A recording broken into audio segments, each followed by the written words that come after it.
Come on, Mr. Pranav. I can't carry it for you.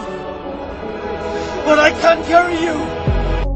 সূর্যকুমারের বিতর্কিত সেই catch নিয়ে হঠাৎ লাইভে এসে একই বললেন ডেভিড মিলার। মুহূর্তে ভাইরাল হয়েছে ভিডিওটি।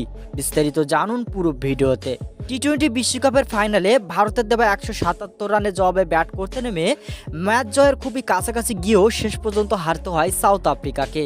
তবে ম্যাচের মধ্যে থার্ড আম্পায়ারের এক বিতর্কিত সিদ্ধান্তে নেট দুনিয়ায় তোলপাড়, যেখানে শেষ ওভারে আফ্রিকার প্রয়োজন ছিল 16 রানের। হার্দিক পান্ডের করা প্রথম বলে ছক্কা মারতে গিয়ে বাউন্ডারি লাইনে অসাধারণভাবে ক্যাচটি ধরেন সূর্যকুমার যাদব। সেই ক্যাচটি থার্ড আম্পায়ার আউট ঘোষণা করলেও সেই ক্যাচটি নিয়ে বিতর্কিত সৃষ্টি হয়েছে নেট দুনিয়ায়, যেখানে দেখা যায় বলটি ধরার সময় যাদবের পায়ের সামনের অংশ দাগে সামান্য স্পর্শ করেছিল, কিন্তু সেটি এড়িয়ে যান থার্ড আম্পায়ার। এমন বিতর্কিত আউট নিয়ে তীব্র সমালোচনা চলছে ক্রিকেট প্রেমীদের মাঝে। তবে সম্প্রতি এই বিষয়ে লাইভে এসে ডেভিড মিলার বলেন, ক্রিজে থেকেও দলকে জেতাতে না পেরে আমি খুবই লজ্জিত।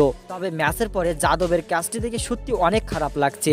ফাইনাল ম্যাচে আইসিসি এর এমন সিদ্ধান্ত সত্যি অনেক কষ্টের। খুবই হতাশাজনক সিদ্ধান্ত ছিল এটি। সবাই আমাকে ক্ষমা করে দিবেন। ধন্যবাদ।